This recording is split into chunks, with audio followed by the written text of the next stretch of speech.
ಪಾದಯಾತ್ರೆ ಮಾಡಿದ್ದೀನಿ, ಉಪವಾಸ ಇದೆಲ್ಲ ಓಡರ್ ಮಾಡ್ಕೊಂಡು ಸಿಕ್ಕಿದೆ ಸರ್. ಈ ಮಧ್ಯದಲ್ಲಿ ಇದೆಲ್ಲ ಒಂದು ಕೇವಲ ಒಂದು ರಿಪೋರ್ಟ್ಗೋಸ್ಕರ ಫೈಟ್ ಮಾಡಿಸ್ತಾರೆ. ರಿಪೋರ್ಟ್ ಬಂದಾಗ ಬಿಜೆಪಿ ಸರ್ಕಾರದವರು ಇಂಜೆಕ್ಟ್ ಹಾಕೋದು ಅದನ್ನ. ನಮ್ಮ ಎಲೆಕ್ಷನ್ ಬಂದಿರ್ತಾರೆ ಅವರಿಗೆ ಎಲೆಕ್ಷನ್ಗೆ ಜವಾಬ್ದಾರಿ ಕೊಟ್ಟರು ಹೊರತು ಈ ರಿಪೋರ್ಟ್ನ ಈ ಥರ ಮಾಡಿಲ್ಲ ಅಂತ ನಾವು ಮುದ್ದೆ ಹಾಕಿರ್ತಾರೆ ಆ ಟೈಮಲ್ಲಿ. ಇಲ್ಲಾಂದ್ರೆ ಆದಿತ್ಯ ಹೋರಾಟ ಮಾಡೋಕ್ಕೂ ಹೋಗ್ತಿಲ್ಲ. 18 ವರ್ಷ ಹೋರಾಟದಲ್ಲಿ ಎಲ್ಲೂ ಕೂಡ ನಾವು ಅಹಿತಕರ ಅವಕಾಶ ಕೊಟ್ಟಿಲ್ಲ ಸರ್. ಭಾಳ ನಾನೊಬ್ಬ ಅಡ್ವೊಕೇಟ್ ಆಗಿ ಸುಮಾರು 3000 ಜನ ಅಡ್ವೊಕೇಟ್ ಇದ್ದಾರೆ ಇನ್ವಾಲ್ವ್ ಆಗಿ. ಎಜುಕೇಟೆಡ್ಸ್ ಜಾಸ್ತಿ ಇನ್ವಾಲ್ವ್ಮೆಂಟ್ ಬಂದಾಗಿರ್ತಾರೆ ಎಲ್ಲ ಕಡೆ ಓದಿರೋರು ಎಲ್ಲ. ಆದಷ್ಟು ನಾವು ಎಲ್ಲೂ ಕೂಡ ಅಹಿತಕರ ಘಟನೆಗೆ ಹೋಗಿಲ್ಲ. ಮತ್ತು ಭಾಳ ಸಂವಿಧಾನಬದ್ಧ ಹೋರಾಟ ಮಾಡ್ತಿದ್ದೆ ಸರ್. ಈ ಸರಿ ಕೂಡ ಒಂದು ಸ್ಟೂಡೆಂಟ್ ವಿಂಗು, ಒಂದು ಅಡ್ವೊಕೇಟ್ ವಿಂಗು, ಮಹಿಳಾ ವಿಂಗ್ 3 ವಿಂಗ್ ಮಾಡಿಕೊಂಡು ಸುಮಾರು ನಾನು ಅಲ್ಲೇ ಆ ಬೇರೆ ಜಿಲ್ಲೆಗಳಲ್ಲಿ ಮುಖ್ಯ ಕರ್ನಾಟಕ ಜಿಲ್ಲೆಯಲ್ಲಿ ಭಾಳ ಸಂಘಟನೆ ಮಾಡ್ಕೊಂಡಿರ್ತಾರೆ. ಈ ಸಾರಿ ಸರ್ಕಾರ ಗಮನ ಸೆಳೆಯುವ ಹೋರಾಟ ಮಾಡಬೇಕು ಅಂತ. ಇದು ನಮ್ಮ ಇಂಟೆಲಿಜೆನ್ಸ್ ಮ್ಯಾನೇಜ್ಮೆಂಟು ಮೇಡಮ್ ಸಾಹೇಬರು ಹೆಂಗಿದ್ರು ಇದ್ದಾರೆ ಅಂತ ಹೇಳಿದ ಮೇಲೆ ನಾನು ಆ ಟೈಮಲ್ಲಿ ಗ್ರಾಮ ಸಾಹೇಬ್ ಹೋರಾಟ ಮಾಡ್ತಿದ್ದೆ ಸರ್. ಗ್ರಾಮ ಸಾಹೇಬ್ ನಾನು ಕರ್ಕೊಂಡು ಹೋಗ್ತಾರೆ. ನಾನು ಅವ್ರ ಪರವಾಗೂ ಪಾದಯಾತ್ರೆ ಮಾಡ್ತೀನಿ. ಪಾದಯಾತ್ರೆ ಮಾಡಿ 53 ಕಿಲೋಮೀಟ್ರು ಅಲ್ಲೂ 3 ದಿನ ಉಪವಾಸ ತಗೊಂಡು ತಾವೇ ಅವತ್ತು ನಮಗೆ ಪ್ರವಾಸ ಕೊಟ್ಟಿರ್ತಾರೆ. ಅದನ್ನು ಭಾಳ 10,000 ಜನ ಗ್ರಾಮ ಸಾಹೇಬರಿಗೆ BJPಯವರು JDS ಬಂದ್ಬಿಟ್ಟು ಇವತ್ತು ನೀರು ಬಿದ್ದಿದ ಹೇಳೋದು ಬೇಡ, ನಾವು ಪ್ರತಿಯೊಂದು ಮಾಡೋದಿಲ್ಲ ಸರ್. ಅವ್ರು ಯಾರು ಬಂದರೂ ಕೂಡ ಎದುರಂಗಿಲ್ಲ. ಸ್ವತಃ ನಮ್ಮ ತಂದೆ ಸಾಕ್ಷಿ ಬಂದರೂ ನಾನು ಎದುರಿಲ್ಲ ಸರ್. ನನ್ನ ಬಗ್ಗೆ ಒಂದು ನಂಬಿಕೆ ಏನಪ್ಪ ಅಂದರೆ ನಾನು ಅವ್ರ ಜೊತೆ ಪದಯಾತ್ರೆ ಮಾಡಿದ್ದು ಉಪವಾಸ ಆಸ್ಪತ್ರೆ ಅಡ್ಮಿಟ್ ಆಗಿದ್ದೆ. ಅದೊಂದು ನಂಬಿದ್ರು. ನಾನು 9 CM ಸಾಹೇಬ್ರ ಹತ್ರ ನಮ್ಮ CM ಇದ್ದಾರೆ. ಅವರು ಪ್ರಾಮಾಣಿಕವಾಗಿ 10,150 ಜನರಲ್ಲಿ ಸುಮಾರು SC ST ಹಿಂದುಳಿದ ಅಲ್ಪಸಂಖ್ಯಾತ ಜಾಸ್ತಿ ಇರೋದ್ರಿಂದ ಒಂದು ನ್ಯಾಯ ಸಿಕ್ಕೇ ಸಿಗುತ್ತೆ ಅನ್ನೋದೆಲ್ಲ ಅವ್ರು ಭರವಸೆ ಕೊಟ್ಟು ಬಂದಿದೆ ಸರ್. ತಾವು ಏನು ಭರವಸೆ ಮುಡಿಯೋದ್ರಿ ಅದನ್ನ ಸ್ವಲ್ಪ ನಾನು ಗಟ್ಟಿಯಾಗಿ ಹೇಳ್ತೇನೆ. ನಾವು ಯಾರು ಬಂದು ಎದುರಲ್ಲ ಅಂತ ಹೇಳಿದವರು ನಾನು ಹೋಗಿ ಹೇಳಿದ ತಕ್ಷಣ ವಾಪಸ್ ಹೋಗುತ್ತೆ ವಾಪಸ್ ಅಂತ ಅದನ್ನು ನಾವು ಮುಗಿಸ್ಬಿಡುತ್ತೆ.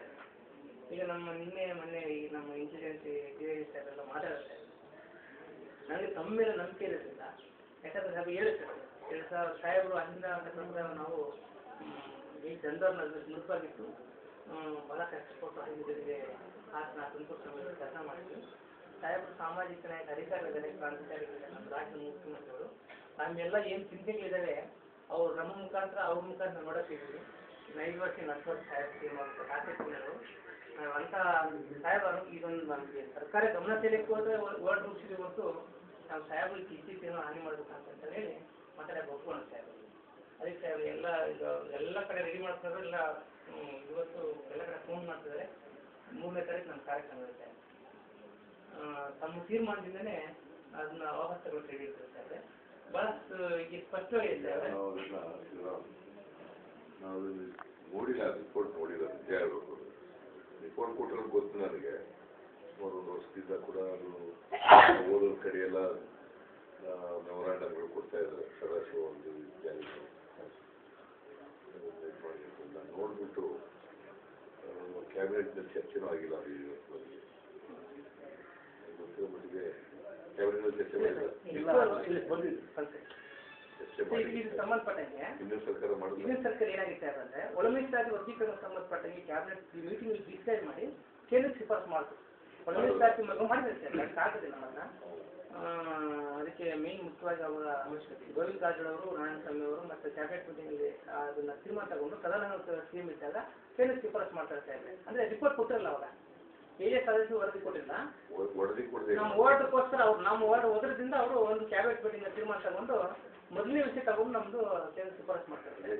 ಆಧಾರ ಇಲ್ಲ ಅದಕ್ಕೆ ಸರ್ ನಾವೀಗ ಅಧಿಕೃತವಾಗಿ ಆಧಾರ ನಮ್ಗೆ ಸಿಕ್ಕೋದ್ರಿಂದ AS ಸದಸ್ಯರು ವರದಿ ಈಗ ನಿಮ್ಮ ತಮ್ಮ ಮುಖಾಂತರ ಸರ್ ನಾವು ಏನು ಈ ಅಸ್ಪೃಶ್ಯ ಸಮಾಜದಲ್ಲಿದ್ದೀವಿ ಸಾಹೇಬ್ರೆ, ನಮ್ಮ ಆಶಾ ಜೊತೆ ಇದ್ದೇವೆ, ನಮ್ಮ ನಾಯಕರು ನೀವು ಎಲ್ಲರೂ ನಿಂತಿದೆ ಸಾಹೇಬ್. ನಿಮ್ಗೆ ಯಾವುದೇ ವಿರೋಧ ಇಲ್ಲ ಸರ್. ಯಾಕಂದ್ರೆ ನೀವೇ ಇಂಪ್ಲಿಮೆಂಟ್ ತಮಿಳ್ನಾಡು ಇಂಪ್ಲಿಮೆಂಟ್ ಮಾಡಂಗಿದ್ರೆ ಮಾತ್ರ ತಮ್ಮ ವಿರೋಧ ಆಗುತ್ತೆ ಸರ್. ಇಲ್ಲ ಅವ್ರು ಇಲ್ಲ ಆಸ್ಪತ್ರೆಗಳಲ್ಲಿ ಅವ್ರು ನಮ್ಮ ಪರವಾಗಿದ್ದಾರೆ. ಈಗ ಇದಕ್ಕೆ ಬೋವಿ ಮತ್ತು ನಮ್ಮ ಮಾಡಿದ್ರು ಸ್ವಲ್ಪ ಸ್ಟಾರ್ಟಿಂಗಲ್ಲಿ ಅವ್ರಿತ್ತು ಸ್ಟಾರ್ಟಿಂಗ್ ವಿರೋಧ ಸರ್. ಅದು ಮళ్ళీ ಎಲೆಕ್ಷನ್ ಟೈಮ್ ಸಾಹೇಬ್ರೆ ಲೀಡರ್ಶಿಪ್ ಬೇಸ್ಕೊಳ್ತಾರೆ. ನಾವು 18 ವರ್ಷ ಇದು ಸಾಮಾಜಿಕ ಹೋರಾಟ ಮಾಡಿದ್ದೀವಿ. ಎಲೆಕ್ಷನ್ ಟೈಮಲ್ಲಿ ರಿಪೋರ್ಟ್ ಕೊಡ್ತಾರೆ.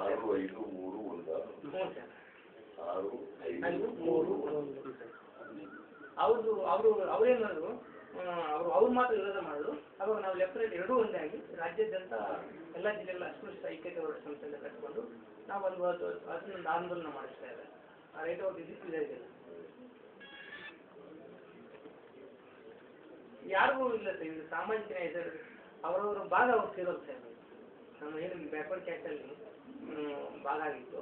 ಅದೇ ರೀತಿಯಲ್ಲಿ ಇಲ್ಲಿ ಸ್ವಲ್ಪ ಒಂದು ಸತ್ಯ ಏನಂತ ಹೇಳಿದ್ರೆ ಮೀಸಲಾತಿ ದಲಿತರಿಗೆ ಎಷ್ಟು ಇಂಪಾರ್ಟೆಂಟು, ಒಳ ಮೀಸಲಾತಿ ಅನ್ನೋದು ಅಸ್ಪೃಶ್ಯ ಜಾತಿಗಳು ಅಷ್ಟು ಇಂಪಾರ್ಟೆಂಟ್ ಸರ್. ಒಳ ಮೀಸಲಾತಿ ಇಲ್ಲ ಅಂದರೆ ನಾವು ಬದುಕೋಕೆ ಆಗಲ್ಲ ಆ ಮಟ್ಟಿಗೆ. ಮೀಸಲಾತಿ ಅನ್ನೋದು ಹೆಚ್ಚಿಗೆ ಇಂಪಾರ್ಟೆಂಟ್ ಆಗಿದೆ.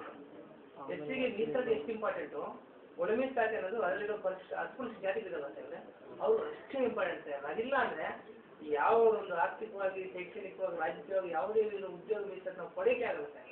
ಅವ್ರ ಕಾಂಪ್ಲೆಕ್ಸ್ ಲಮಾಣಿಗಳು ಗೋವಿಗಳು ಒಂದು ಕಡೆ ಮಾಡಿದ್ದಾರೆ. ಇನ್ನೊಂದು ಪರ್ಸೆಂಟ್ ಈ ನಮ್ಮಲ್ಲಿ SC ನಾವು ಒಳ್ಳೆಯದು ಮಾಡಿದ್ರೆ ಜಾತಿ ಸ್ವಲ್ಪ ಸುಳ್ಳು ಬರ್ತಿದ್ವಿ ಸರ್. ಸುಳ್ಳು ಬರ್ತಿದ್ವಿ, ಏನಕ್ಕೋ ಸುಳ್ಳು ಹೇಳ್ಕೊಂಡು ಬರ್ತಿದ್ವಿ. ಸ್ಥಿತಿಯಲ್ಲಿ ಎಲ್ಲ ಕಡೆ ಆಗಿದೆ ಸರ್. ಹೌದು 1% ಅವ್ರು ಹೆಚ್ಚಿನೇ. ಆದರೆ ಅನ್ಟಚಬಲ್ ಈ ವ್ಯವಸ್ಥೆಗೋಸ್ಕರ, ಬಾಡಿಗೆ ಮನೆಗೋಸ್ಕರ ಇನ್ನೊಂದು ಸುಳ್ಳು ಹೇಳ್ಕೊಂಡು ಜೀವನ ಮಾಡ್ತಿದ್ದಾರೆ. ಅವ್ರದ್ದು ಬದುಕು ಅಸಂಖ್ಯ ಇದೆ. ಆದರೆ ಕಲ್ಲು ಬದುಕು ಹೋಗ್ತಿದ್ದಾರೆ ಸರ್. ಅವ್ರ ಬದುಕು ಜಾತಿ ಅವುಗಳ ಶ್ರೀರಾಮ ಅಂದ ತಕ್ಷಣ ನಾವು ಈಕ್ವಲ್ ಮೀಟಿಂಗ್ ಮಾಡಿದ್ರೆ ಸ್ವಾಗತ ಮಾಡಿದ್ರಲ್ಲ. ಈಗ ಹಂಗೆ ಹೇಳ್ಕೊಳಕ್ಕೆ ಏನೋ ಒಂದು ಕೂಡ ಭಯ ಇಲ್ಲ. ಹಂಗಾಗಿ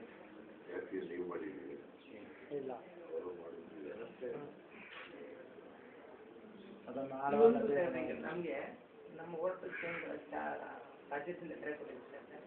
ನಾನು ಮಾತಾಡ್ತೀನಿ ಇವತ್ತು ನಾವು ಏನು ಹೇಳ್ತೀವಿ ಸರ್ ಅದನ್ನ ರಿಪೋರ್ಟ್ ನಾನು ಮೀಡಿಯಾ ಮುಂದೆ ಮಾತಾಡ್ತೀನಿ ಸರ್. ನಮಗೆ ನಾನು ಮುಖ್ಯಮಂತ್ರಿ ಒಪ್ಕೊಂಡಿರೋದ್ರಿಂದ ನಾವೇ ಅಸೆಂಬ್ಲಿ ಕಟ್ಕೊಂಡಿದ್ದೇನೆ. ಒಂದ್ಸರಿ ಚರ್ಚೆ ಮಾಡಿದ್ರೆ ನಂಗೆ ಗೊತ್ತಿಲ್ಲ, ಯಾವ್ದಾದ್ರು ಇವತ್ತು ಚರ್ಚೆ ಮಾಡಿಲ್ಲ. ಒಂದ್ಸಾರಿ ಚರ್ಚೆ ಮಾಡ್ತೀವಿ ನಮ್ಮ ಸವಕಾಶ ಲೀಡರ್ಗಳ ಜೊತೆ ಎಲ್ಲ ಲೀಡರ್ಗಳನ್ನ ಮಂತ್ರಿ ಚರ್ಚೆ ಮಾಡಿಬಿಟ್ಟು ನೀವೇನು ಶಿಫಾರಸು ಮಾಡಬೇಕು ಅಂತ ಇದ್ದೀವಿ. ನಮ್ಮ ಕ್ಯಾಬಿನೆಟ್ ತಗೊಂಡು ಸದಾಶಿವ ರಿಪೋರ್ಟ್ನ ಆಯೋಗ ಎಲ್ಲ ಮಾಡಿತ್ತು. ನ್ಯಾಯಮೂರ್ತಿ ಸದಾಶಿವ ಗೊತ್ತು, ನ್ಯಾಯಮೂರ್ತಿ ಸದಾಶಿವ ಗೊತ್ತಿದೆ. ಅವರ ಕಮಿಷನ್ ಹಿಂದೆ ಒಬ್ಬರು ಮಾಡಿತ್ತು, ಆಮೇಲೆ ಇವರು ಬದಲಾಯಿಸ್ತು. ಅವ್ರು ಬಿಟ್ಬಿಟ್ರು ಅಲ್ವಾ. ಎನ್ವೈರನ್ಮೆಂಟ್ ಕಷ್ಟ ಮಾಡುತ್ತೆ ಮಾಡಿದ್ರು. ಆವಾಗ ನಾವು ಮನೆ ಮುಂದೆ ಉಪವಾಸ ಅವಾಗ ಎನ್ವೈರನ್ಮೆಂಟ್ ಮಾಡಿದಾಗ ಎನ್ವೈರನ್ಮೆಂಟ್ ಆದಮೇಲೆ ಅವರು MP ಆಗ್ತಾ ಇದ್ದಾರೆ. ಆವಾಗ ನಾವು ಮತ್ತೆ ಹೋರಾಟ ಮಾಡಿದಾಗ US ಮಾಲಿಮಟ್ಟಿ ಮಾಡಿದ್ರು. ಅವ್ರು US ಮಾಲಿಮಟ್ಟಿ ಅವ್ರು ವಾಪಸ್ ತಗೊಂಡ್ರು. ಅದಕ್ಕೆ ವಾಪಸ್ ಒಂದೇ ತಿಂಗಳು ಸರ್ ಅದೇನೋ ಬೇರೆ ಅಧಿಕಾರ ಸಿಗುತ್ತೆ ಅಂತ ಬಿಟ್ಟೋದು.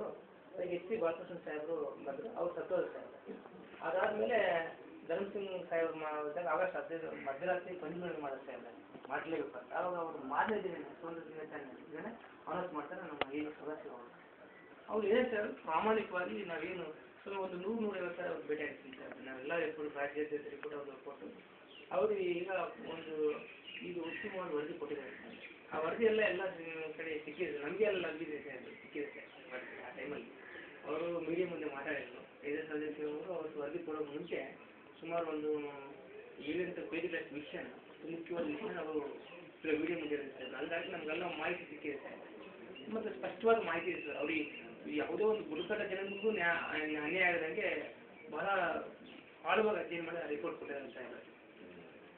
ನಾನು ನೋಡಿಲ್ಲ, ನಾವು ಓದಿಲ್ಲ ಅದನ್ನ. ನಮ್ಮ ಕಾಲದಲ್ಲಿ ಇಲ್ಲಿ ಅಂಗೀಕಾರ ಮಾಡಿ ಕೇಂದ್ರ ಶಿಫಾರಸು ಮಾಡಬೇಕು. ಕೇಂದ್ರದ ಪಾರ್ಲಿಮೆಂಟ್ ಮತ್ತೆ ನಾವು ಅಲ್ಲಿ ಹೋರಾಟ ಮಾಡ್ಬೇಕು ಸರ್. ಪಾರ್ಲಿಮೆಂಟಲ್ಲಿ ಕೂಡ ನಂಗೆ ಅಲ್ಲಿ 1/3 ಮೆಜಾರಿಟಿ ಇದ್ದರೆ ಅಲ್ಲಿ ಬಿಲ್ ಪಾಸ್ ಆಗ್ತಾ ಇದ್ರೆ ಸರ್ ಇಲ್ಲಿಂದ ಕಳಿಸ್ಕೊಳ್ಳೋಕೆ ಸಾಧ್ಯ ಸರ್. ಅವಾಗ ನಾವು ಇಲ್ಲಿ ಸುಮಾರು ಒಂದು 19 ರಾಜ್ಯಗಳಿಗೆ ಹೋರಾಟ ಮಾಡ್ತೀವಿ ಸರ್.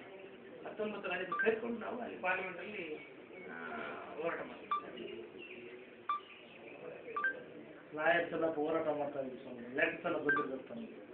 ಸುಮಾರು ಈ ರಾಜ್ಯದಲ್ಲಿ ಸುಮಾರು 1000 ಜನ ಅಡ್ವೊಕೇಟ್ಸ್, ವಕೀಲರು, ಸಮಾಜದವರು ಹೋರಾಟ ಮಾಡ್ತಾರೆ. ಅಸೆಂಬ್ಲಿ ಮುಗಿಲಿ, ನಾವು ಕ್ಯಾಬಿನೆಟ್ ಮುಂದೆ ಕ್ಯಾಬಿನೆಟ್ ಚರ್ಚೆ ಮಾಡಿ ನಾನು ನಿಮ್ಮ ಮೇಲೆ ಬರ್ತೀನಿ, ಮಾತಾಡ್ತೀನಿ, ನೀವು ಕಾಲ್ ಮಾತಾಡ್ತೀನಿ. ನಮ್ಮ ಸ್ಟೇಟ್ ಅಡ್ವೊಕೇಟ್ ಪ್ರೆಸಿಡೆಂಟ್ ಏನಂತೀರಿ, ಸ್ಟೇಟ್ ವೈಸ್ ಪ್ರೆಸಿಡೆಂಟ್ ಎಲ್ಲ ಸ್ಟೇಟ್ ಬಾಡೀಸ್ ಕಂಪ್ನಿ ನಮ್ಮ ಮಹಿಳಾ ರಾಜ್ಯದ